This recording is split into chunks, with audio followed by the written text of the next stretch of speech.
ဒီနေ့မှာတော့တရက်သီးတော့စားကြတော့စားကြအောင်ဗလားကျွန်တော်နေတော့နေပါတယ်ကျွန်တော်တုတ်ထားတာပါသူနဲ့ကျွန်တော်လည်းဘိုင်းတုတ်တာစားကြဆိုစားကြအောင်လားပြိတ္တကြီးတို့အရင်ကျွေးတော့မစားကြအောင်လားကျွန်တော်စားအရင်ကျွေးပါတယ်နော်အရင်ကျွေး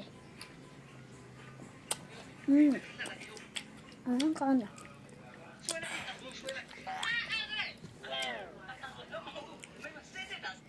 ကျွန်တော်ညမတော့မစကားကြည့်နေပါတယ်ဖုန်းကပွင့်နေလို့ဆိုပြီးဒီမှာပါ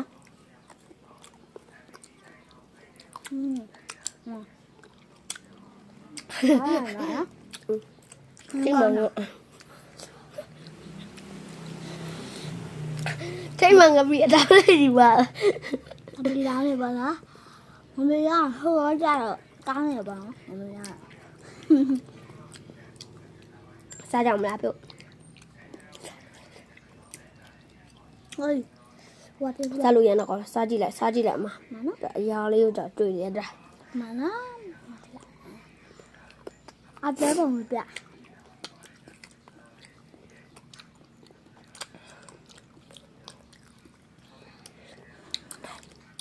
စားလို့ရကောင်းပါလားကားလို့ရမှာသမီးကကြိုက်ပါတယ်ဗျာ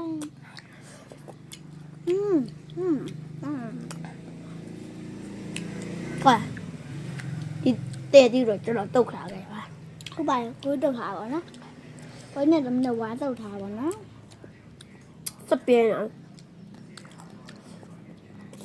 ငါတော့ဖက်ပြီးမှတမယာလေးမဟုတ်ပါဘူးဆရာကြီးဟိုအားကြီးပေါ့နော်ဆရာကြီးတမယာလေးတော့ပေါ့နော်ကျွန်တော်ညမှာစကားတော့ပြီးပါတယ်ဟိုကဆက်စားဆိုစကားတိတ်မပြီးတယ်လို့ဖြစ်သွားအားကြောက်ကြပါပြီးတော့မှာကျွန်တော်ခုကအပိုင်းတစ်ပါဒီကအပိုင်းတစ်ကြက်သီးစားတဲ့အပိုင်းတစ်တော့ရကွာဆက်လာပါညင်တာ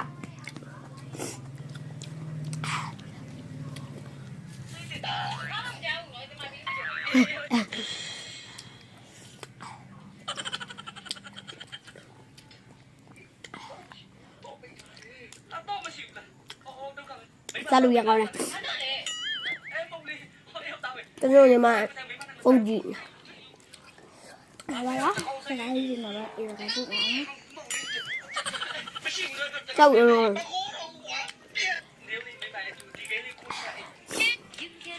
ဘိုက်ဒီကတော့ပြီးသွားခဲ့ပါပြီ